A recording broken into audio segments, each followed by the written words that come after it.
سلامونه قدرمن مینوالو زما یوټیوب چینل ته ښه راغلاست. زه یم ستاسې ښوونکی شاهجهان سنګین او تاسو ګورئ د ګرافیک ډیزاین کلاس نمبر 8. ملګرو په تېرو درسونو کې موږ او تاسو لیرز ویلي، اوس د لیر په تړاو او د لیر سره تړلی یو ډېر جالب او دلچسپ اپشن چې د بلینډینګ آپشنز په نامه یادېږي دا وایو چې بلینډینګ آپشنز څه شی دی او د لیر سره هممهاله څه رول لري او څنګه کارول کیږي. نو راځئ چې پیل کړو.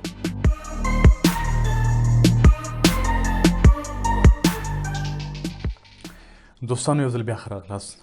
را به شو فوټوشاپ ته، په فوټوشاپ کې فایل منیو ته زه به یو نیو پروجیکټ کریټ کړم. دلته به راشم آرټ اینډ السټریشنز ته، دلته یو سایز انتخابوم او بیا په کریټ باندې کلیک کوم چې نیو پروجیکټ کریټ شي.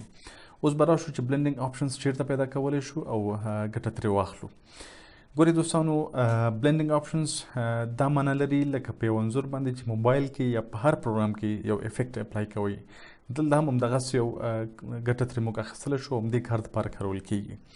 زه به راشم ټایپ ټول ته، اول به یې په ټکس کې اپلای کړو چې دلته ترې نه څه ګټه اخیستلی شو. ګورئ دوستانو، بلینډینګ آپشنز اینی لیر، هر ډول لیر ته، هغه که پکچر وي، که لوګو وي، که پي ان جي وي، که ټکس وي، چې هر څه شی وي تاسو کولی شئ دې ته بلینډینګ آپشنز تاسې اپلای کړئ. زه به راشم دلته به یو څه شی ولیکم. زما سایز ډېر غټ دی، اوس به دا لږ کوچنی کړم، کنټرول ای سلیکټ چې ټول سلیکټ شي. را به شو دلته سایز به لږ کوچنی کړو. اوس به راشو دا چې سنټر ته راولم. ښه، اوس ما دلته یو ټکس ولیکه، راځم چې دې باندې بلینډینګ آپشنز اپلای کړم. راځم لیر منیو ته. په لیر منیو کې په کله چې تاسې کوم لیر باندې غواړئ چې بلینډینګ آپشنز اپلای کړئ نو په هماغه لیر باندې به کلیک کړئ. زه راځم دغه سنګین زما لیر د په لیر منیو کې په ده باندې کلیک کوم او په ده رایټ کلیک کوم. راځم په ټاپ کې دغلته بلینډینګ آپشنز تاسې پیدا کولی شئ، په دې کلیک کړئ نو دلته سمدستي تاسو ته یو منیو خلاصیږي. نو دغه آپشنز ټول د بلینډینګ ریلیټډ دي او تاسو کولی شئ چې دې نه ګټه واخلئ. دې کې ډېر داسې آپشنونه دي چې انشاءالله دا به موږ تاسو په راتلونکي کې وایو، ځکه اوس هڅه کوم چې درسونه لنډ تاسې ته درکړم تر څو وکولی شئ یو څه ترې زده کړئ. کله چې تاسې بلینډینګ آپشنز خلاص کړئ، دلته سټایل په اول کې راځي چې دغه سټایل به زه دلته په دې باندې کلیک کړم. دلته پریویو تاسو ته ښکاري، په رایټ کې دلته د پریویو په نوم باندې یو آپشن دی چې دا د دې په خاطر چې کله تاسې دلته یو افیکټ اپلای کوئ نو تاسو ته یو پریویو هم درکوي، یعنې تاسې عملي کولی شئ چې دغه کوم افیکټ چې تاسې اپلای کړئ دا وګورئ. نو زه به راشم دلته په سټایل کې، سټایل کې ځینې پریسیټس یعنې اماده د فوټوشاپ لخوا یو څه اماده ډیزاینونه دي، پیټرنز دي چې دا موږ کولی شو په یو لیر باندې اپلای کړو. زه په بیسک باندې کلیک کوم او بیسک کې دلته وایي چې نل نو، یعنې هیڅ کوم افیکټ اوس نشته دی. نیچرل په نوم باندې دلته یو فولډر دی په دې منیو کې. ګورئ دوستانو، دلته اپلای شو. زه به راشم په دې بل باندې به کلیک کوم. تاسو کولی شئ چې د هر یو دغه پیټرنز کولی شو چې په دې کې استفاده کړو. بیرته بیسک ته راځم، ورته چې نو، هیڅ یو ماته نه دی په کار. بیا راځم بلینډینګ آپشنز کې چې دلته تاسو کولی شئ دلته اوپیسټي دې ځنه کم کړئ. د اوپیسټي دې ځنه کمولی شئ. دې ځنه تاسو کولی شئ چې موډ چینج کړئ. دا موډس به انشاءالله په راتلونکي کې وایو، ځکه دا یو ډېر ډیپ موضوع ده. اوس به راشو چې دغه سمدستي کوم آپشنز چې تاسو کولی شئ په هر لیر باندې اپلای کړئ دنه به کار واخلو. راځم په بیول ان امباس باندې کلیک کوم. دغه یو 3D لوک، یو ګلاسي، یو شیشه‌یي لوک دغه زموږ لیر ته ورکوي. دې کې دلته مختلف سیټینګونه دي چې انر بیول، یعنې دغه بیول افیکټ دننه په دغه ټکس کې په دغه لیر کې اپلای شوی دی. زه ورځم چې آوټر بیول، ګورئ اوس به دغه آوټ سایډ اپلای شي. بیا دلته امباس چې دا هم د دغه بیول یو ټایپ دی. تاسو کولی شئ چې دې نه ډپت یعنې اندازه زیاته کړئ. سایز دې نه تاسو کولی شئ دغه ډول چینج کړئ. اپس اینډ ډاون دی چې تاسو کولی شئ چې دغه افیکټ پورته غواړئ یا ښکته غواړئ.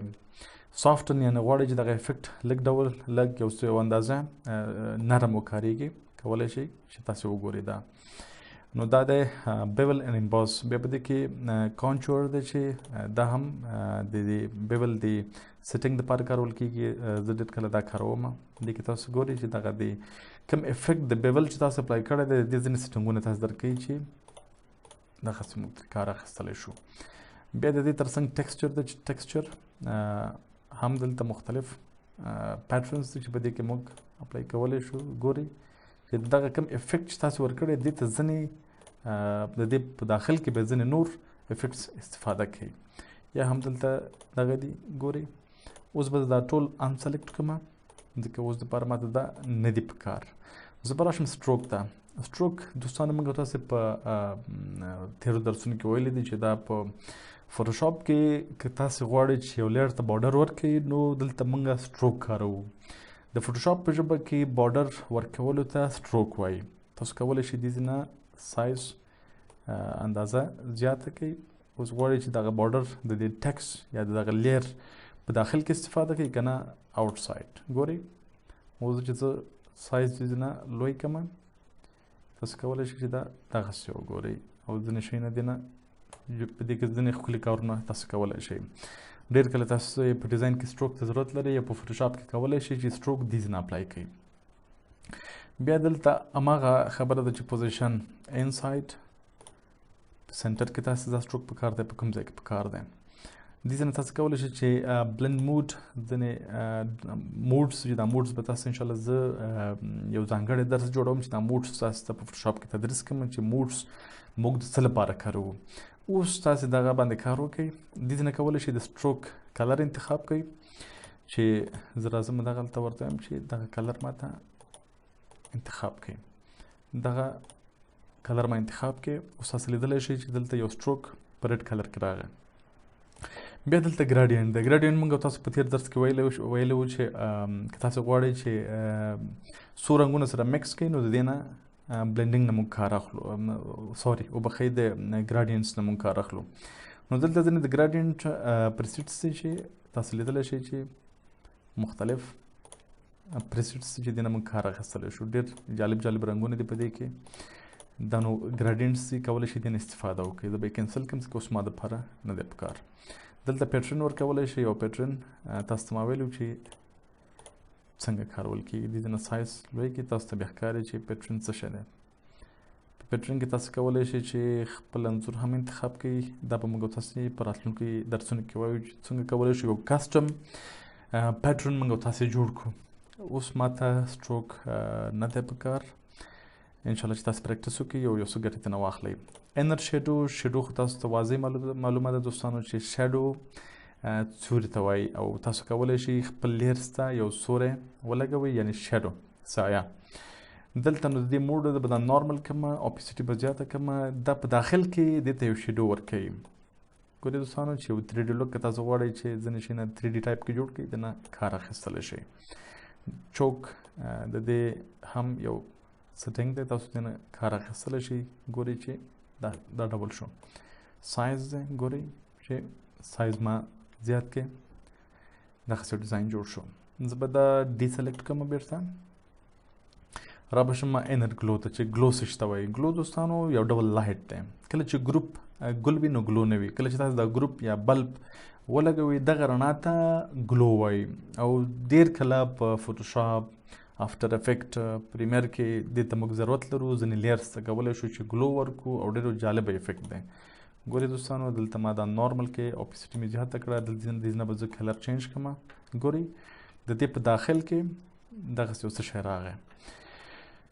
دا دی انر ګلو. زه به دا بیرته سلیکشن اخوا کړم. را به شم سیټن ته. په سیټن کې هم تاسو کولی شئ چې ځینې اپشنونه اپلای کړئ. دلته ګورئ دوستانو دا هم ډېر یو جالبه افیکټ دی او کولی شئ چې خپل ډیزاین ته یو جالبه او یو ډفرنټ فیل ورکړئ.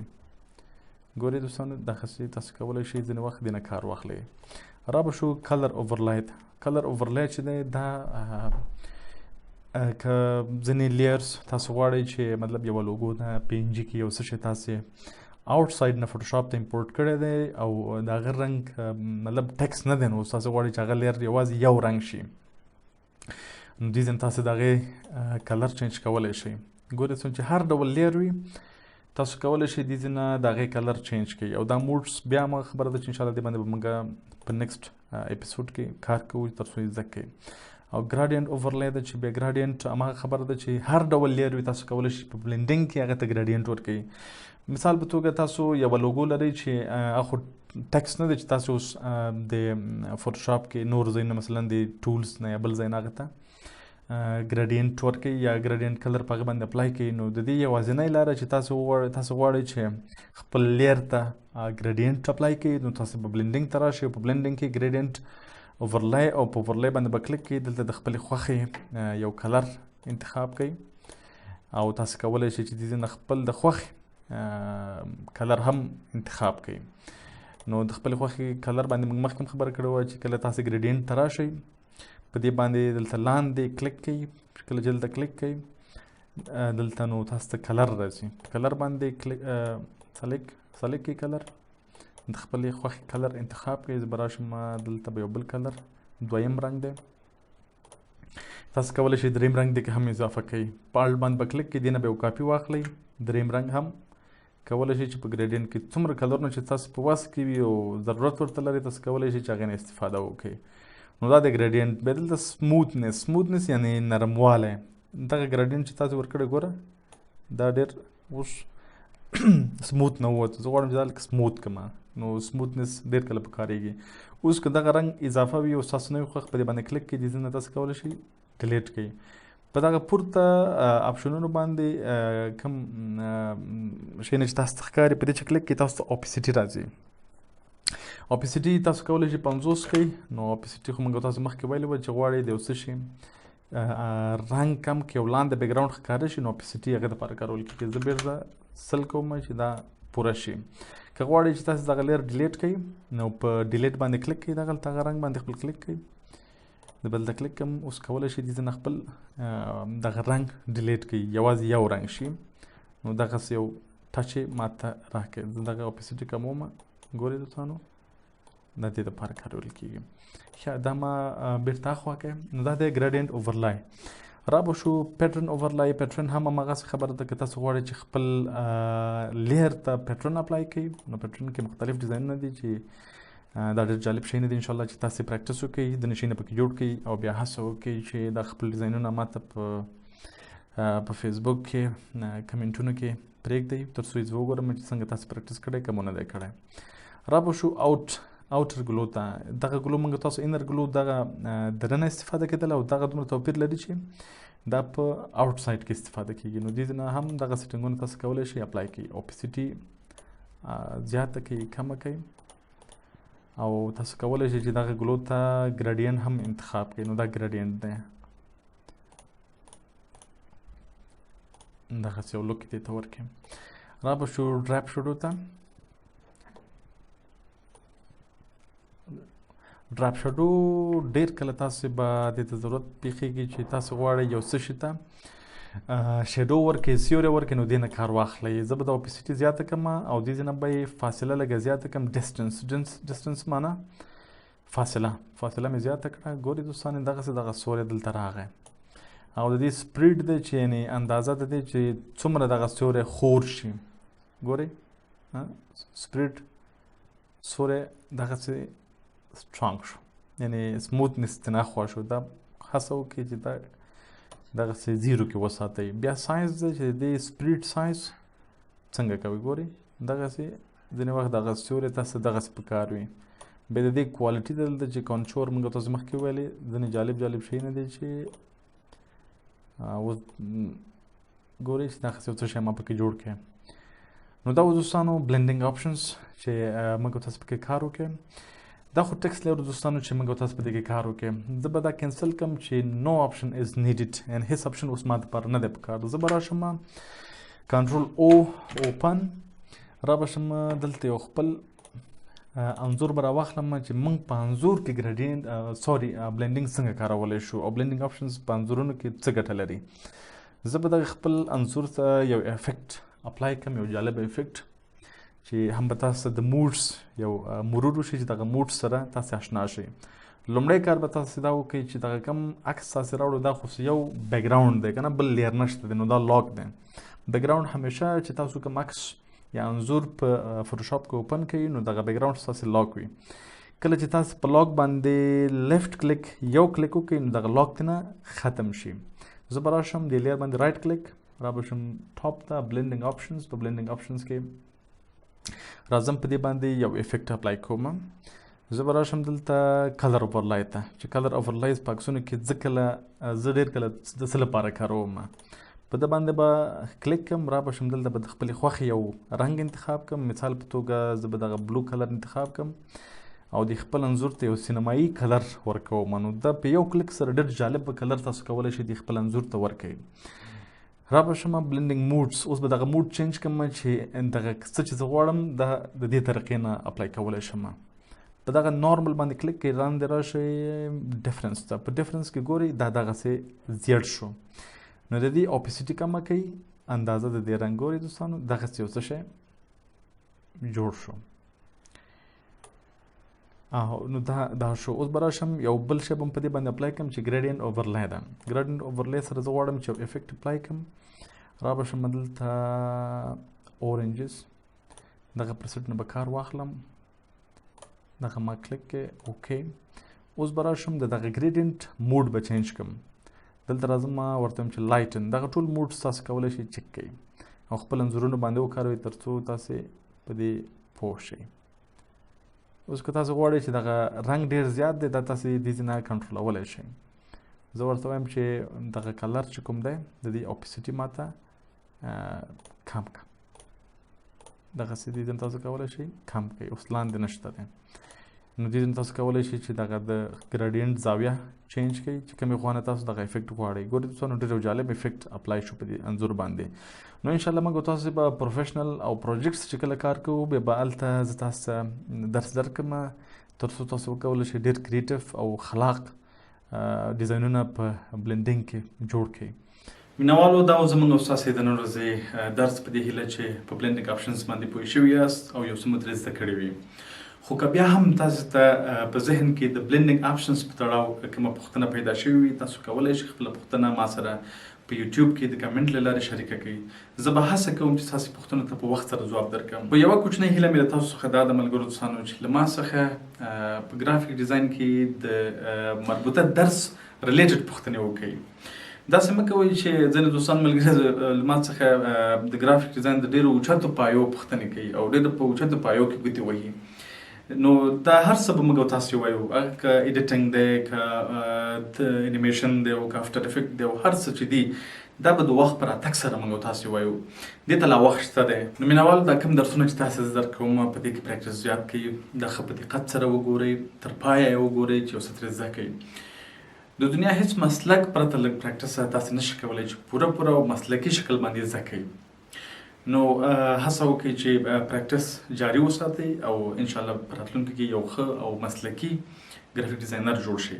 نو دا زموږ او ستاسې د نن ورځې درس. په دې هیله چې دا ویډیو ستاسې خوښه شوې وي او که چیرې مو خوښه وي نو لایک یې کړئ او که تر اوسه مو زما یوټیوب چینل نه وي سبسکرایب کړی نو څه چې ته ناست یاست ورشئ او سبسکرایب یې کړئ. مینه او درناوی.